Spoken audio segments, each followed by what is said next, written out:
পুরীর জগন্নাথ মন্দির নিয়ে আপনারা অনেক রহস্যই শুনেছেন, কিন্তু আজ আমরা মন্দিরের নয়, সরাসরি কথা বলবো স্বয়ং জগন্নাথ দেবের বিগ্রহ বা মূর্তি নিয়ে। এমন কিছু রহস্য যা শুনলে আপনার গায়ের লোম খাড়া হয়ে যাবে।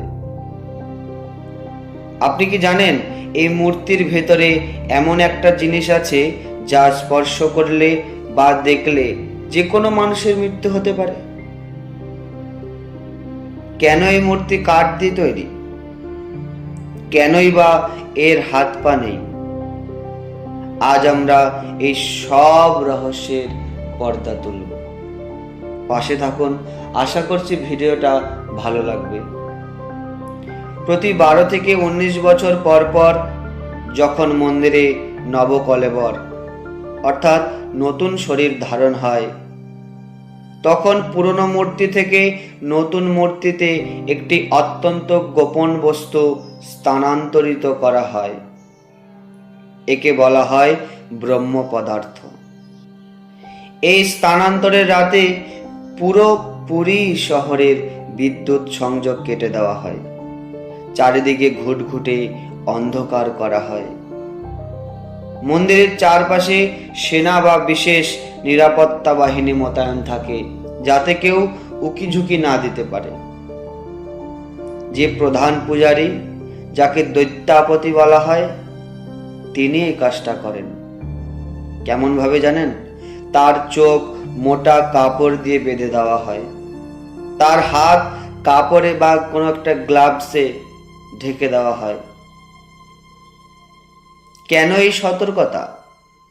কারণ প্রাচীন বিশ্বাস মতে এই ব্রহ্ম পদার্থ খালি চোখে দেখলে বা খালি হাতে স্পর্শ করলে মানুষের শরীর সঙ্গে সঙ্গে পুড়ে ছাই হয়ে যেতে পারে বা মৃত্যু হতে পারে।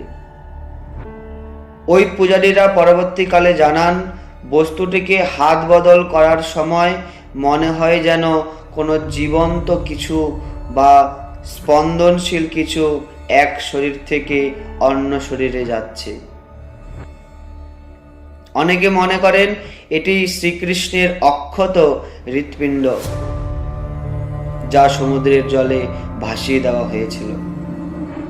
আবার কেউ বলেন এটি কোনো ভিন গ্রহের শক্তিশালী তেজস্ক্রিয় পদার্থ। ভারতের বেশিরভাগ মন্দিরের বিগ্রহ পাথর বা ধাতু দিয়ে তৈরি হয়, কিন্তু জগন্নাথ দেবের মূর্তি তৈরি হয় বিশেষ নিম কাঠ দিয়ে, যাকে বলা হয় দারু ব্রহ্ম। কেমন নিম কাঠ জানেন? নতুন মূর্তির জন্য যে কোনো নিম গাছ হলেই চলবে না, সেই গাছের কিছু অলৌকিক লক্ষণ থাকতে হবে। যেমন গাছটিতে কোনো পাখির বাসা থাকা চলবে না, গাছের নিচে সাপ পাহারা দেবে, গাছে প্রাকৃতভাবে শঙ্খ চক্র বা গদার পদ্মের মতো চিহ্ন থাকতে হবে, এবং গাছটিতে কখনো বজ্রপাত হওয়া চলবে না। মন্দিরের সেবায়েতরা স্বপ্ন দর্শনের মাধ্যমে এই গাছের সন্ধান পান। এটি কোনো সাধারণ কাকতালীয় বিষয় নয়। আজ বিজ্ঞানের যুগেও ঠিক সময়ে এরকম গাছ খুঁজে পাওয়া একটা বড় রহস্য। কেন জগন্নাথ, বলভদ্র, সুভদ্রার মূর্তিগুলোর হাত পা অর্ধেক এবং চোখগুলো এত বড় বড়? এর পিছনে কি অন্য কোনো রহস্য আছে? আধ্যাত্মিক গবেষকদের মতে জগন্নাথ হলেন মহাবিশ্বের প্রতীক। তার বড় বড় চোখ দিয়ে তিনি পুরো সৃষ্টির উপর নজর রাখছেন। তার কান বা পা নেই, এর অর্থ হলো ঈশ্বর কোনো নির্দিষ্ট সীমায় আবদ্ধ নন, তিনি সর্বত্রই আছেন এবং হাত ছাড়াই তিনি সমস্ত ভক্তের প্রার্থনা গ্রহণ করতে পারেন। এটি আসলে সাকার ও নিরাকার ঈশ্বরের এক অদ্ভুত মিলন। সমুদ্রের এত কাছে ও তীব্র আর্দ্রতা থাকা সত্ত্বেও নিম কাঠের এই মূর্তিগুলো বছরের পর বছর কিভাবে অক্ষত থাকে সাধারণ কাঠ হলে সমুদ্রের নোনা বাতাসে তা কয়েক বছরেই ঘুণে ধরে যায় বা নষ্ট হয়ে যায়, কিন্তু জগন্নাথ বিগ্রহের ক্ষেত্রে তা হয় না। এর পেছনে রয়েছে চন্দন, কর্পূর ও কিছু বিশেষ ভেষজের প্রলেপ, যা এক প্রাচীন গোপন রসায়ন।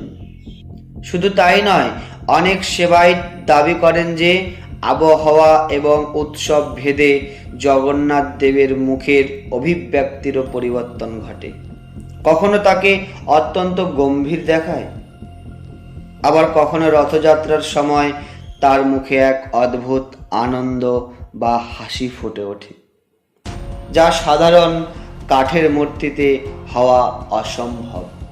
তাহলে বন্ধুরা, ব্রহ্ম পদার্থ আসলে কি? শ্রীকৃষ্ণের হৃদয়, নাকি কোনো মহাজাগতিক শক্তি? বিজ্ঞান হয়তো একে কাঠের মূর্তি বলতে পারে, কিন্তু কোটি কোটি ভক্তের কাছে এটি জাগ্রত ঈশ্বরের প্রমাণ। আপনাদের কি মনে হয়? কমেন্টে অবশ্যই জানাবেন। ভিডিওটা ভালো লাগলে অবশ্যই লাইক এবং শেয়ার করবেন, আর পাশে থাকবেন এরকম আরও রহস্যময় ভিডিও পাওয়ার জন্য। জয় জগন্নাথ, জয় বলদেব, জয় সুভদ্রা, জয় শ্রী রাধে।